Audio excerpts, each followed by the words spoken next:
네, JBC 인물 초대석 시간입니다. 오늘은 전남 교육감 선거에 출마하신 김대중 예비후보를 초청해서 공교육 활성화를 위한 전남교육 대전환에 대해서 얘기 나눠보도록 하겠습니다. 오늘 초청에 응해주신 김대중 예비후보는 교사와 의정활동 그리고 국회의원 후보로도 출마를 하셨던 이력을 갖고 계시는데요. 함께 이야기 나눠보죠. 안녕하세요. 안녕하세요. 네, 6월 1일에 치러질 전남교육감 예. 선거 준비로 굉장히 바쁘신 것 같은데요. 오늘 어디에서 활동하다가 오셨나요? 저는 오늘은 목포에서 활동하다가 지금 올라왔습니다. 목포에서 또 이곳까지 방문을 해주셨습니다. 예. 굉장히 바쁜 걸음 와중에 이렇게 또 뵙게 돼서 반갑고요. 예. 이번에 출마를 결심하게 된 계기부터 먼저 들어보겠습니다. 예. 네. 제가 84년도에 정명여고 윤리교사로 교사로 막 교직이 시작된 이후에 교사도 하고 또 교육운동도 하고 그리고 그 과정에 그 시민사회 활동 또 지방의회 의원 활동 또 국회의원 출마도 하고 2010년도에는 민선 교육감 시대가 열렸어요. 그때는 이제 그게 참여해가지고 민선 교육자치 시대에 참여를 하고 또 민선 1, 2개 비서실장도 하고 그러다가 이제 제가 최근에는 한 3년 동안 그 중학교 도덕교사로 가서 학생들을 교단에서 가르쳤는데 네. 제가 그동안에 쭉 교육행정, 교육자치 또 이런 일들을 쭉 해오는 과정에 지금의 전남교육이 굉장히 많은 어려움을 겪게 되고 또 여러 위기에 봉착해 있어서 제가 이번에 이러한 것을 어떻게든지 극복해야 되겠다. 그래서 교육감 출마를 결심하게 됐습니다. 예. 교육 현장에서 많은 것들을 보고 느끼셨기 때문에 그것들을 내가 어떻게 좀 교육 현실을 바꿔보고자 하는 그런 예. 노력들은 이제 공약에 많이 담으셨을 것 같아요. 예. 그래서 그 공약들이 더욱더 궁금해지는데요. 대표 공약 한번 들어볼까요? 비단 전라남도 교육뿐만 아니라 또 우리나라 교육도 이렇게 문제가 되는데요. 너무나 많은 우리가 지금 듣고 있는 이야기가 4차 산업혁명 네. 시대를 대비해야 된다. 거기에 교육도 대단히 중요하다. 그렇죠. 그런데 그러한 대비를 하기 위한 이제 교육 정책을 세워야 되고요. 네. 또 전남은 상대적으로 다른 지역에 비해서 굉장히 교육 환경이 어렵습니다. 우리 학부모님들이나 우리 여러 가지 도민들의 교육에 대한 기대와 열망은 어느 시도에 비해서 뒤처지지 않지만 여러 가지 그 교육 행정과 또 교육 당국의 준비나 지금 교육 정책은 굉장히 부족한 상태고 네. 더더구나 어려운 것은 지금 전남이 인구 감소로 그 소멸해 가는 도로 이렇게 선정이 되면서 전남의 미래가 불투명하게 되는 상태입니다. 근데 그 소멸의 원인의 가장 주요 원인이 네. 교육도 있다라는 이야기들을 하게 되면서 그 교육에 대한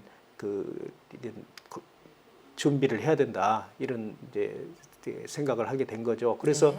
크게는 4차 산업혁명을 대비하기 위한 디지털 교육, 미래 교육으로 네. 디지털 인재를 양성해야 된다 하는 공약하고 그다음에 이 교육 때문에 소멸해가는 전남을 구하기 위해서 민관 산학이 공동으로 협력을 해서 교육을 살려야 된다. 그래서 전남형 교육자치를 이뤄야 된다 하는 두 가지 큰 공약을 가지고 출마를 하게 됐습니다. 네, 전남이 안고 있는 고질적인 문제점들을 이제 해결해 가기 위한 공약들을 세우셨는데 교육 일선에서 그동안 이제 많은 경험들을 쌓아 오셨던 이제 준비된 교육 전문가로 평가를 받고 계세요. 예. 그래서 아는 사람이 무섭다고 전남 교육의 고질적인 문제점들을 짚어주고 계시거든요. 예. 어떤 내용들이 있는지 이 자리에서 좀 한 번 더 꼬집어 주실까요? 전남의 고질적인 문제가라기보다는 가장 큰 문제가 물론 여러 가지 교육에 대한 어려움을 다 모든 17개 시도가 겪고 있습니다만은 전남의 가장 큰 고질적인 문제 중에 하나는 학력 문제입니다. 학력 문제. 학력 문제가 원래도 그냥 그 여러 환경이 또는 여러 가지 이유로 해서 학력이 그렇게 좋은 편은 아니었는데 이제 작년에 이렇게 평가로 보면은 전국 최하위 이제 네. 꼴찌가 된 거죠 학력이. 예. 그러면 그럴 수 있다라고 볼 수 없는 게 우리보다 환경이 더 안 좋은 시도도 있어요. 네. 그 뭐 전라북도랄지 강원도도 있고 뭐 경상남도가 우리보다 좋을 리도 없고요.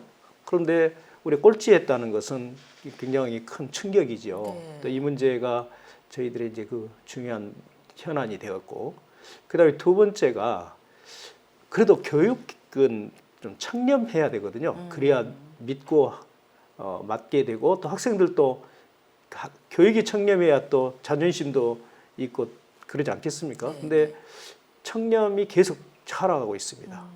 이 두 가지 문제가 전남의 가장 지금 주요한 고질적 문제로 저는 생각하고 있습니다. 네. 문제점을 찾으셨다면 해결책도 생각을 하셨을 것 같은데 예. 그에 대한 해결 방안은 어떤 게 있을까요?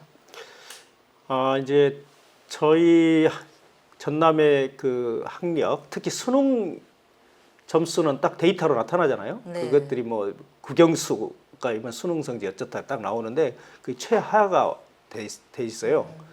그렇게 되면 대학을 가기 위해서 전남은 90% 이상이 수시로 이 대학을 가게 되는데 네. 그 잘 아시겠습니다만은 대학 간의 이제 그 등급도 네. 굉장히 낮춰지게 돼서 대학도 지금 굉장히 성적이 안 좋을 겁니다. 아마 지금 공개를 못할 정도로 작년에 성적이 안 좋게 되는데 저는 전남이 가지고 있는 가장 어려움이 그 인구 감소로 학령 인구 감소로 학급당 학생 수가 굉장히 적어요. 네. 작은 학교가 많습니다. 네. 학교 하나에 60명 이하의 학교가 47%니까 굉장히 작은 학교가 많지요. 이렇게 학급당 학생 수가 적고 학생 수 작을수록 우리 할 수 있는 일은 맞춤형 교육을 할 수가 있어요. 그래서 전남은 오히려 작은 학교가 많고 학생 수가 적기 때문에 이 기회에 1대1 맞춤형 교육을 좀 확대하자. 네. 또 사실은 앞으로 디지털 교육을 하려면은 미래 인재를 위한 교육을 하려면 그것도 맞춤형으로 해야 되거든요. 그래서 오히려 그런 방식으로 얼마든지 학력을 중위권 이상 끌어들일 수 있다. 이런 말씀을 드릴 수 있겠고요. 네. 청렴도 문제는 이건 교육 행정의 문제입니다. 예, 가장 교육 행정을 담당하고 있는 그 사람이 신뢰받는 교육 행정을 해야 되겠죠. 네. 물론 대부분 보면 이제 청렴 문제가 나오면은 부정부패 이야기를 많이 합니다. 물론 그것도 지금 전남에 문제가 많이 됐죠. 근데 더 큰 문제는 특히 인사정책이랄지 교육정책 이런 것이 원칙적이지 않고 심지어는 뭐 이걸 뭐 이렇게 조작하고 그러고 드러나가지고 이제 뭐 검찰이 고발되기도 하고 감사를 받기도 하고 막 이런 것들이 불신을 주게 되면서 지금 청렴도가 추락하게 된 거죠. 그래서 물론 그 여러 가지 행정을 투명하게 해야 되고 또 한 가지는 인사 정책을 공정하게 하게 되면 얼마든지 청렴도는 끌어올 수 있다. 저는 그렇게 생각을 합니다. 네. 예. 크게 청렴도 문제 그리고 학령 인구 그리고 학력 학령 인구 감소, 학력. 그렇죠. 학령 예. 인구 감소로 이제 학력의 성적이 낮아진 이 두 가지 문제로 크게 이제 나눠볼 수 있을 것 같은데, 저 먼저 전남 수능 성적이 최하위권에 머물러 있다는. 근데 이것을 1대1 맞춤형, 뭐 소수의 맞춤형 교육으로 전환을 한다고 하면 이런 최하위권의 수능 성적이 올라갈 수 있을까요? 있습니다. 이게 장기적으로 예. 대책이 될까요? 그렇습니다. 아, 그래요? 예. 지금 우리 학생들이 갖고 있는 그 성적을 일단 좀 평가를 좀 해야 됩니다. 네. 진단을 좀 해야 되는데 이게 좀 잘 안 이루어지고 있어요. 제가 이야기하는 평가는 학생들을 무슨 서열화하고 또 경쟁하기 위해서 하는 것이 아니고 우리 학생들이 정말로 지금 그 기초 학력이든 우리 학생들의 언어 능력이든 그 다음에 수학 능력이든 이런 것들이 어느 정도 수준인가는 진단을 해야 됩니다. 네. 그 진단을 한 이후에 그에 맞는 맞춤형 교육을 하자는 거지요. 네. 한 가지 예를 들면 한 가지 수학을 포기하는 학생들이 굉장히 많이 있습니다. 네. 대부분 이제 초등학교 때부터 수학이 중요하니 공부를 하다가 학년이 올라갈수록 점점 더 수학이 어려워지면 포기하게 되는 건데요. 중학교 때쯤 되면은 아마 절반 이상이 수학을 재미없어 하고 포기하기 시작할 겁니다. 뭐 고등학교 가서는 이제 뭐 대학을 가기 위해 수학을 공부하는 학생 외에는 거의 이제 수학을 포기하는 상태인데 수학이 대부분 그 교육이 이런 방식으로 되어 있죠. 교사 한 분이 그 한 20여 명의 학생을 하나의 교과서로 이렇게 진도를 나가게 되는데 그 앉아 있는 학생들은 다 수준들이 다르잖아요. 그렇죠. 예. 그러면 그 따라오는 학생들은 그 시간에도 따라오게 되지만 그렇지 않은 학생들은 점점 더 시간이 가면 갈수록 그 계속 더 이제 부진한 학생으로 전락하게 되는 거죠. 근데 그때 그 학생이 자기에 맞는 수학계, 자기는 지금 중학교 1학년이지만은 자기 수준은 초등학교 5학년 수준이다. 그러면 그 시간에 자기는 중학교 수학 시간에 초등학교 5학년 수학 공부를 할 수 있으면 훨씬 더 그 맞춤형 교육으로 네네. 실력을 함양할 수 있지 않겠습니까?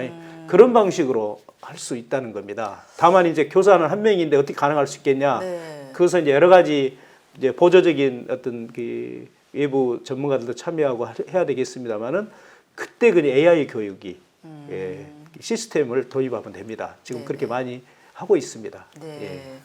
뭐 이상과 현실은 다르다라고 하는데 정말 뭐 그런 교육, 맞춤형 교육이 이루어진다면 예. 참 좋겠다라는 생각이 드는데 예. 이게 현실적으로 가능할까 예. 이런 생각도 듭니다. 자, 이제 또 지금 코로나19로 인해서 지금 학사 운영에 차질이 많이 생기고 있잖아요. 예. 그래서 정상적인 수업 진행도 어렵고 이제 학습 결손 문제가 이제 학력 격차로까지 이어지는 문제로 볼 수 있을 텐데 이에 대한 방안도 있을까요?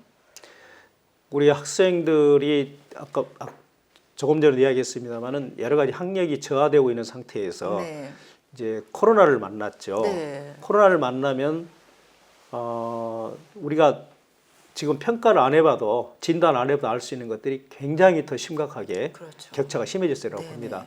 학교에 오는 학생들 한 반에 20여 명이면 그 학생들은 세 부류가 있습니다. 공부하라고 하지 않더라도 스스로 열심히 하는 학생들이 있고 또 학교에서 선생님이 숙제를 내주고 학부모님들이 공부하라고 해서 그렇게 계속해서 좀 수동적이지만 공부를 하는 학생들이 있고 네. 아예 포기해서 아예 공부를 안 하는 학생들이 있는 거죠. 근데 지금 어쨌든 간에 코로나 때문에 선생님들과 학부모들이 학생들을 지도할 수 있는 그 시간이 대폭 줄어들게 되면서 네. 이렇게 어느 정도 공부를 시켜야 하는 학생들의 성적은 대폭 하락됐으리라고 봅니다. 네네. 그래서 지금 그 이야기 많이 합니다. 지금 그 중위권 학생들이 대폭 추락을 했다. 상위권과 하위권만 남았다. 그러니까 중위권이 추락하고 상위권은 실제로 그런 그 조사 결과가 나왔어요. 상위권 학생들은 오히려 이번 코로나 때문에 더 공부를 잘하는 학생이 늘어났다는 겁니다. 근데 중위권이 이제 굉장히 지금 하위권으로 추락을 해도 네, 중간당이 네. 없어졌다는 거죠. 네. 네. 그래서 이 부분은 지금 빨리 교육청에서 이 학생들을 진단하고 그런 분위기를 만들 수 있도록 해야 되고, 그 다음에 이제 또 한 가지 해야 될 일들은 지금 코로나가 끝나더라도 비대면 수업의 장점들을 이미 우리가 확인을 했기 때문에 네. 절대로 비대면 수업을 이제 떠날 수가 없습니다. 그렇죠. 예. 그래서 저는 교육감이 되면은 지금 학교 교실의 대면 수업과 비대면 수업을 5대5로 가야 된다. 그래서 그 비대면 수업의 콘텐츠들이 쉽게 교실에서도 선생님과 함께 또 학교에서도 집에서도 부모님들과 함께 이것이 이루어질 수 있도록 그런 시스템들을 구축하고 또 지원하고 또 강화해야 된다 이렇게 생각을 합니다. 네. 예, 그걸로 성적을 얼마든지 올릴 수 있다고 생각을 합니다. 네, 이제 학부모님들께서도 관심을 갖는 내용이 아닐까 싶어요. 어린 자녀들은 네. 이제 방과 후에도 자녀를 안심하고 맡길 수 있는 그런 온종일 돌봄의 확대가 필요하다 이런 말들이 많이 나오고 있습니다. 학교와 지역이 연계한 그런 돌봄 방안 어떤 게 있을까요? 우리가 지금 그 전쟁보다 더 어려움을 겪고 있다. 그것은 그 인구 감소 문제로 지역이 소멸해 가고 있다. 그런 이야기를 많이 하죠.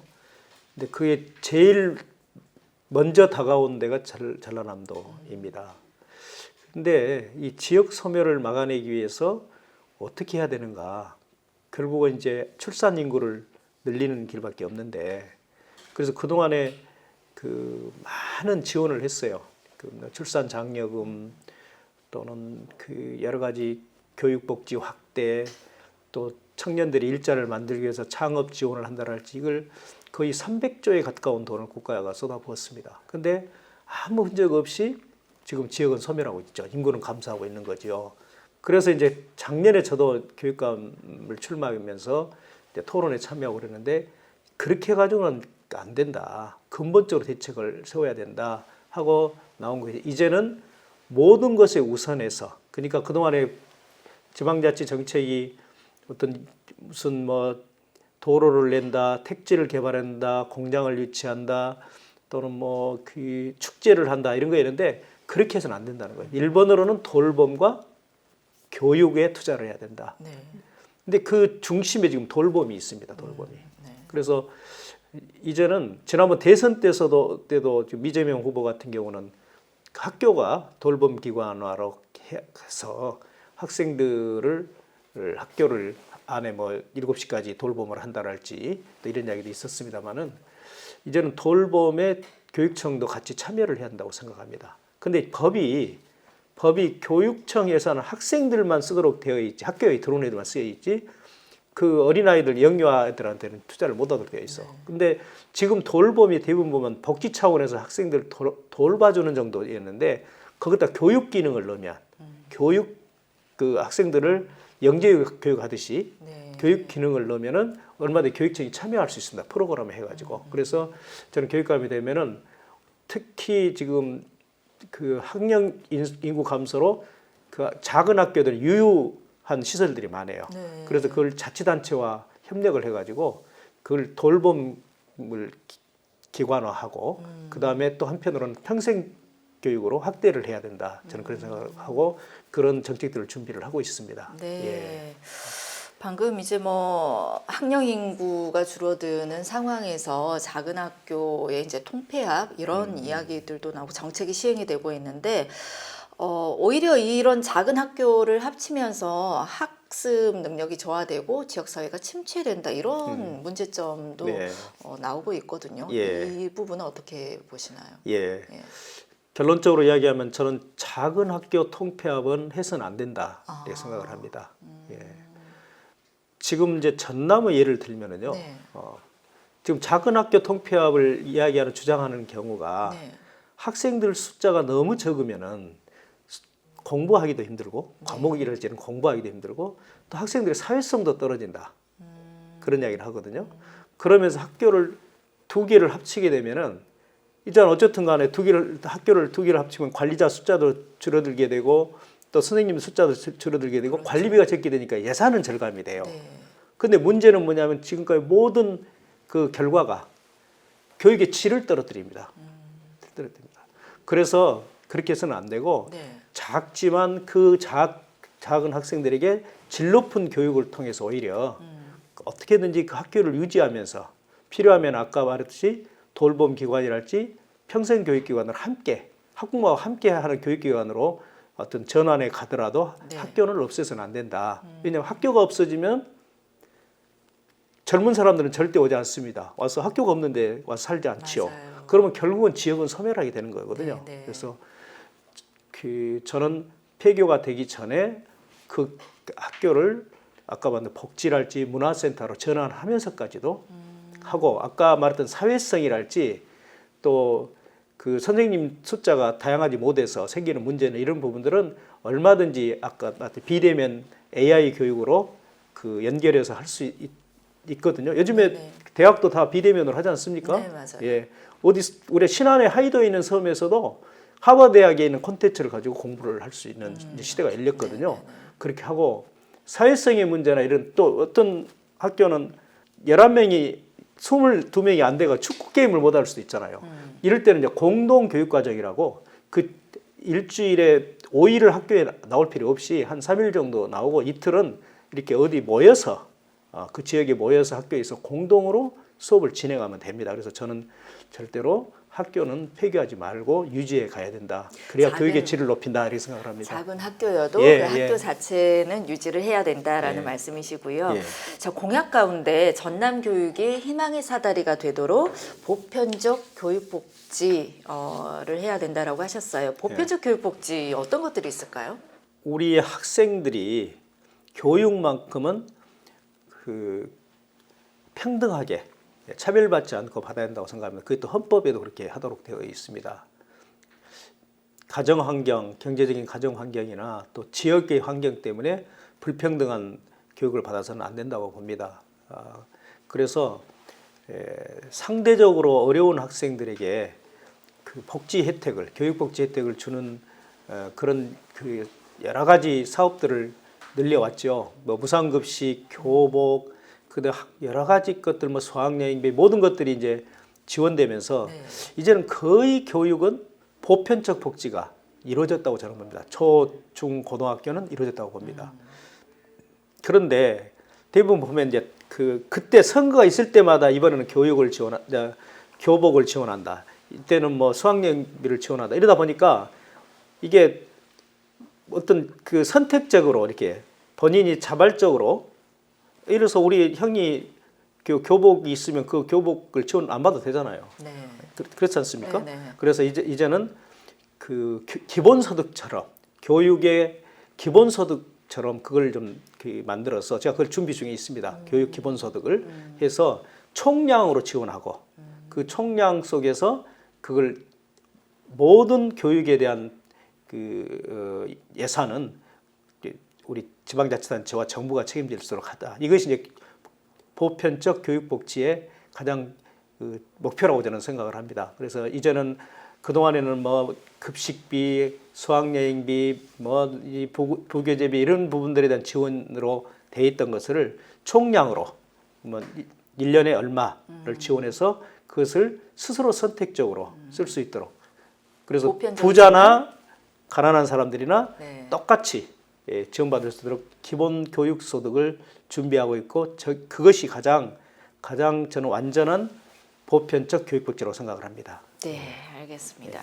자, 이제 청렴도에 관해서 이야기를 나눠보도록 하겠습니다. 전남 교육청의 종합 청렴도가 4등급이에요. 예. 4등급이면 굉장히 전국이 최하위권. 하위권이집니다. 이 왜 이렇게 청렴도가 낮을까요? 청렴도를 끌어올려야 될 것 같은데. 예. 좀 부끄러운 일인데요. 네. 최하위권이라니까 전남도가 몇 등이나 되냐 사람들 관심이 많잖아요. 근데 네. 17개 시도에서 16등입니다.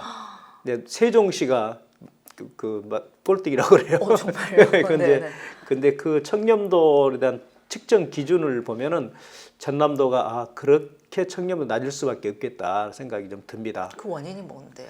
일단 부정부패가 있었다는 거죠. 잘 아시겠습니다만 뭐 전남도 교육청에 일어난 일들을 그동안 쭉 몇 가지만 그 예를 들어봐도 납품 비리 때문에 공무원들이 막 구속이 됐어요.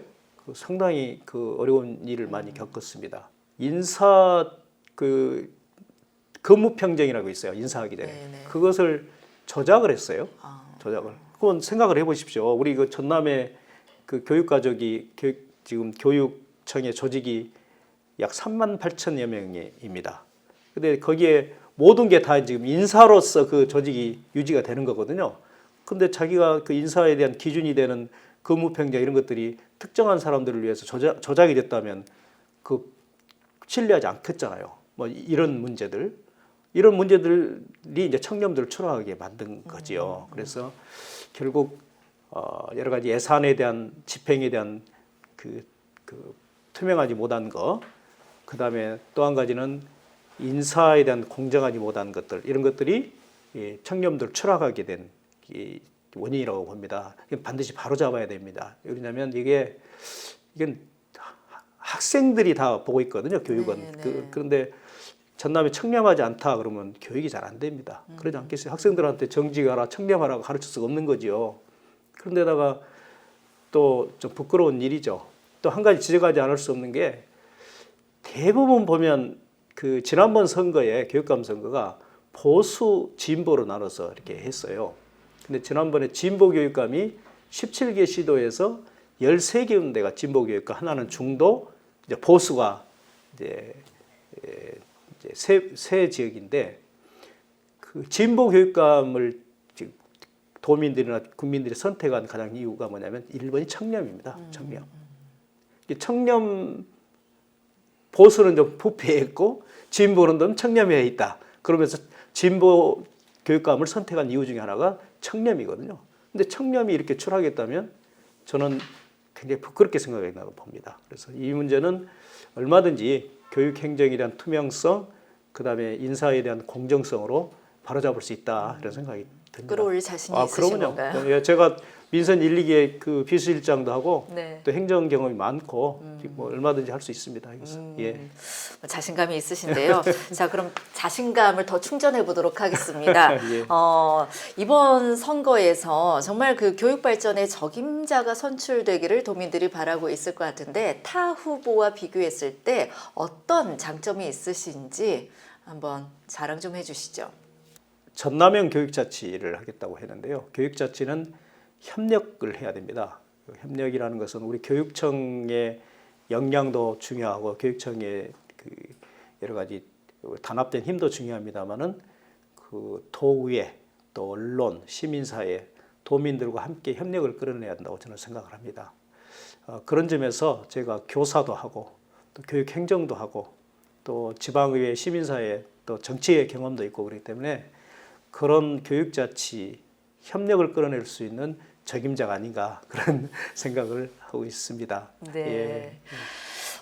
전남 이제 도민들을 늘이 만나러 다니러 굉장히 바쁘신데 오늘 이 자리를 통해서 한 번에 전남 도민들을 만나서 네. 인사를 나눠주시죠. 하고 싶은 말씀 있으시면 카메라 예. 보시고 하시겠습니다. 예, 도민 여러분, 예, 제가 전남 교육감이 되기 위해서 예비 후보로 활동 중에 있습니다. 저는 전남 교육이 대단히 위기에 빠져 있다고 생각을 합니다. 이 위기를 극복할 수 있는 길은 전남 교육을 대전환해야 된다 이렇게 생각을 하는데요. 그 대전환이라는 것이 구호성으로 끝나서는 아니 되고 또 우리가 갖고 있는 우리 학생들과 학부모와 우리 도민들의 협력을 통해서 얼마든지 전환해낼 수 있다고 생각을 합니다. 이제 교육에 대한 기본을 좀 잘 한번 다시 돌이켜보고 그 기본이 무너져 가고 있는데 이 기본을 다시 세울 수 있도록 저한테 기회가 주면 열심히 일을 한번 해보겠습니다. 그 기본에는 우리 학생들의 인성 그리고 학생들의 어떤 우리 미래 인재로서의 역량 그리고 전남교육청의 청렴도 그리고 도민들과 함께하는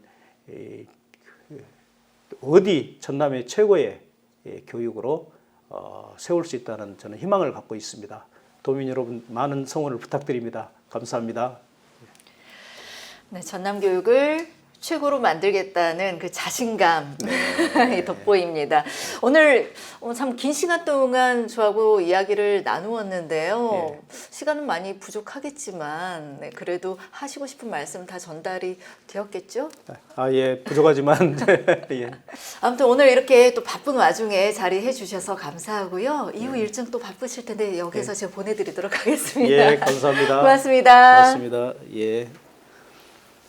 네, 지금까지 더 밝은 미래의 전남교육 대전환에 대해서 김대중 예비후보와 함께 귀한 시간 가져보았습니다. 함께 시청해주신 여러분 고맙습니다.